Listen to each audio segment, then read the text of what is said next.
to start. This is my story.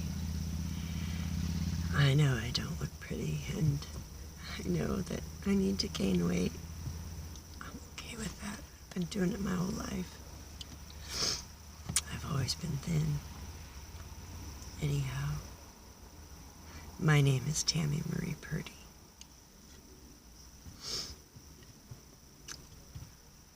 I'm from Arlington, Washington, and I was born in Mount Vernon, Washington. And I had a beautiful childhood that a little girl couldn't have hoped for more. Wonderful father, Mitchell Stan Purdy. Don't call him Mitchell. His name is Stan. Anyways, he's a survivor of horrendous things. He escaped those things from Skagit County, Washington. Actually, it was considered Snohomish County at the time, Stanwood, Washington. I guess it's still Snohomish County. It's on the border. Anyhow, he was a foster child, unfortunately, by the state of Washington's definition. My grandmother was an amazing woman. My grandfather, Melvin Purdy, he was an amazing man. He was in the U.S. Navy. He saved my grandmother from the South, my Grandma Belle. She wasn't a very nice woman, and she didn't like my grandpa Purdy, Melvin. I think at the time he was from Missouri. Anyhow, she didn't like him because he was poor, and her family was very wealthy. Well, my great-grandmother, Mildred, somehow she ended up with tuberculosis. She was institutionalized and segregated because of the tuberculosis. And my grandfather, Melvin, loved her so much. He rescued her from that facility where they were studying what happens and how tuberculosis and the virus affects the lungs. They escaped to Toppenish, Washington, where my father was born, and they started an orchard. Melvin wanted to own an orchard so he could feed people good food. Didn't go so well, so anyhow, I was born in 1973. My father joined the U.S. Navy to get out of slavery. His last foster family, they were the Osells. They lived in Stanwood and they had a farm there. I think they were Norwegian. He said they were really good people. Mrs. Osell cooked amazing dinners, and that was the best he'd ever eaten in his life. The state took him because they were starving. My grandmother was ill, and she was doing the best she could, and Melvin was bringing in as much money as he could, so they did everything they could for their children. I'm not going to go into that whole story. It's very ugly. It involves the Queen of England and a lot of other things. Anyhow,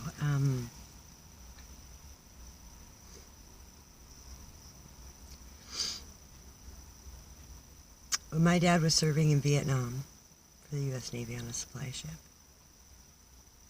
my mother found out she was pregnant with my oldest sister, Emily. She contacted his CO,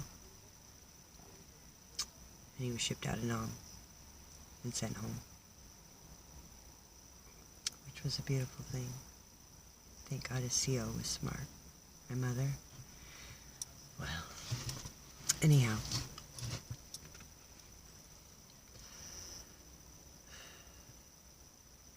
I was born in 1973, before my dad was before my dad came home to my mother.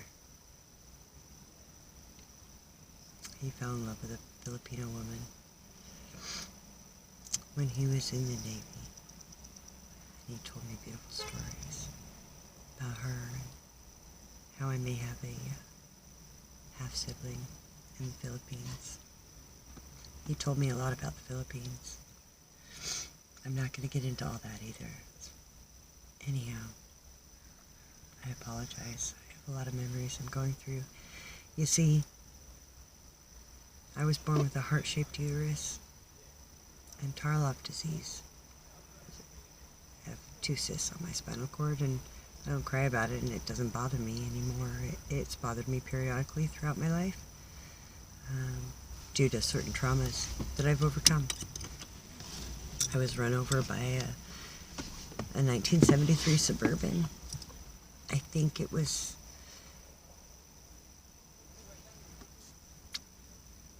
in 1987, August. I was feeding our dairy goats. We raised dairy goats, and I had taken the grain across Highway 9 to feed the goats and water them and come back, and I was up in my driveway.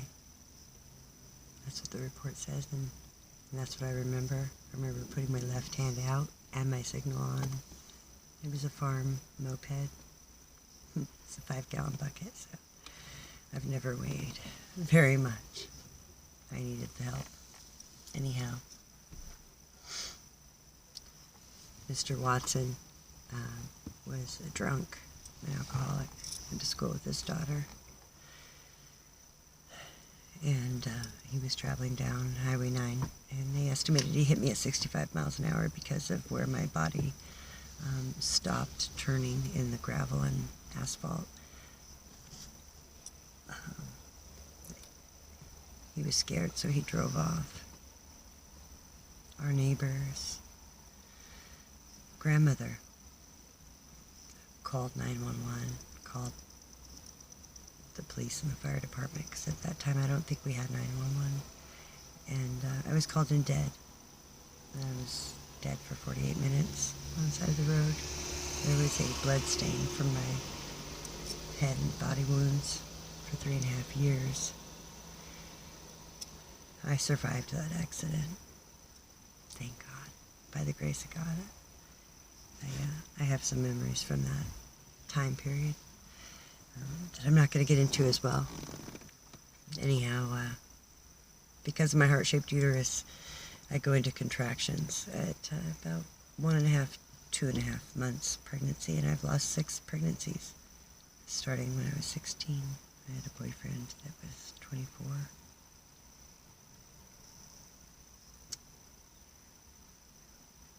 After my parents got divorced, and times were pretty tough. My oldest sister,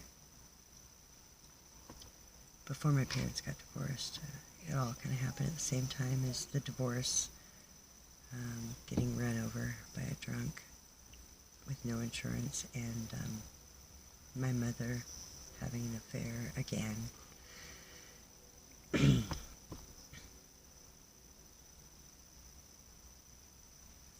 Anyhow, my sister went to go babysit. There were some references. We babysat a lot of people in our community. Really good. Really good girls. So a man jumped in my sister's car, her Mustang, at the Stanwood Park and Ride exit off I-5, then put a gun to her head, and he made her drive into the woods.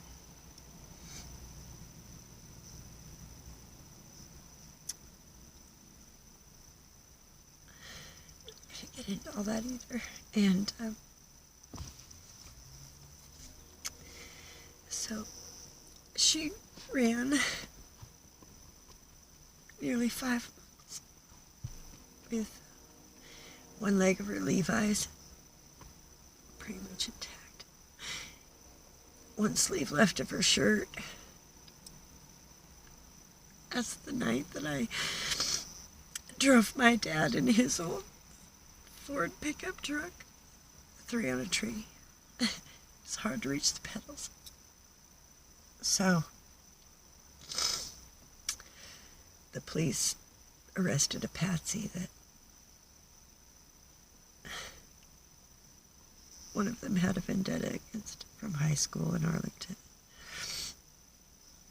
Supposedly, our neighbor hung himself in jail that night, which was impossible to do. The other story was that he choked on toilet paper that he put down his own throat, which is also human, possibly to physically do to kill yourself.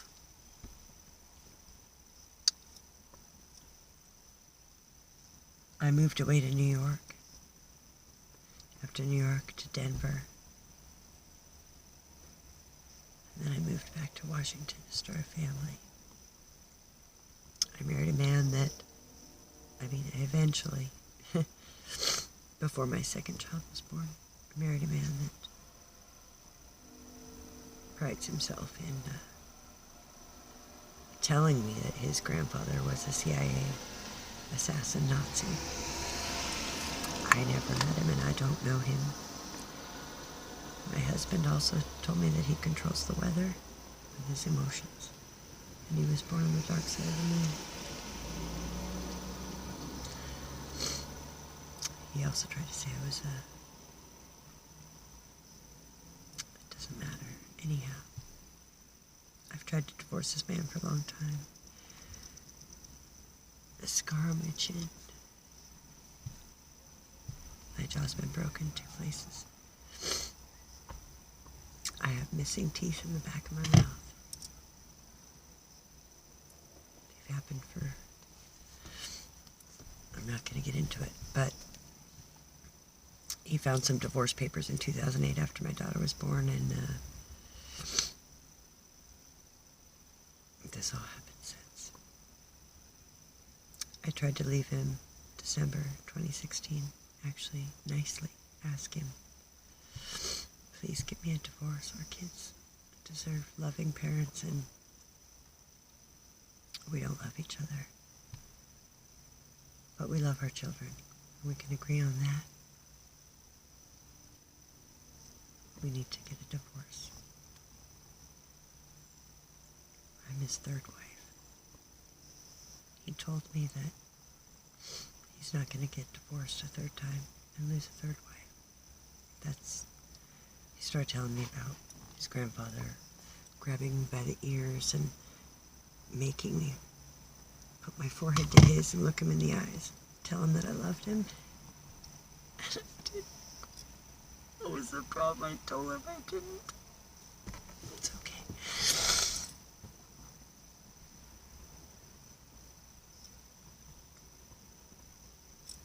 It's 3 years later. I've been living in my car. He said I couldn't have a divorce because I hadn't lost everything yet. He called me a bitch. My dad was my best friend. And he said I'm just like a Navy bitch. And the Navy, those sailors, soldiers, they're all bitches. That's why they wear tags. This is all I have left from my daddy. That's his tag.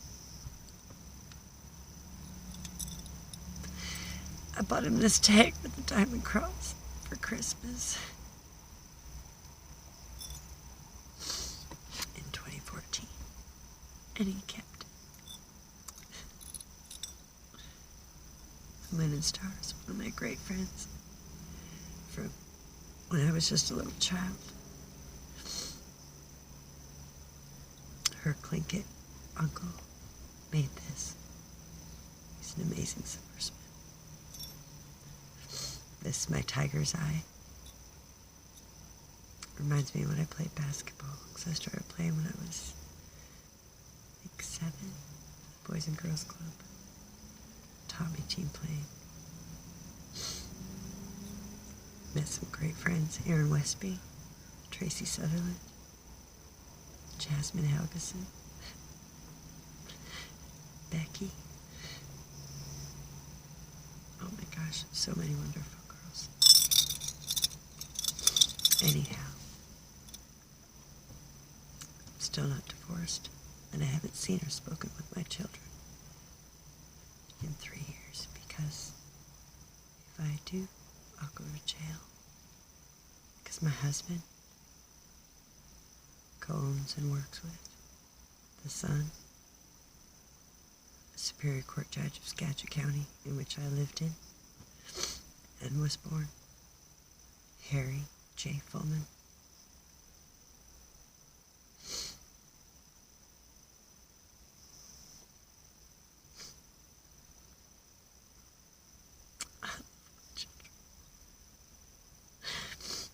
But nobody owns me.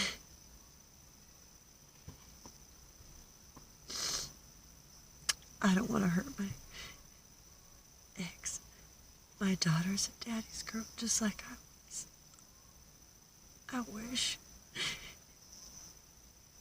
adults could just be adults when they have children. Your children, they're what matter. Not the hate you feel for each other. Because you once made those children. You need to show them the love and strength that they came from. They're not weapons. This is America. We're Christians. And we protect children.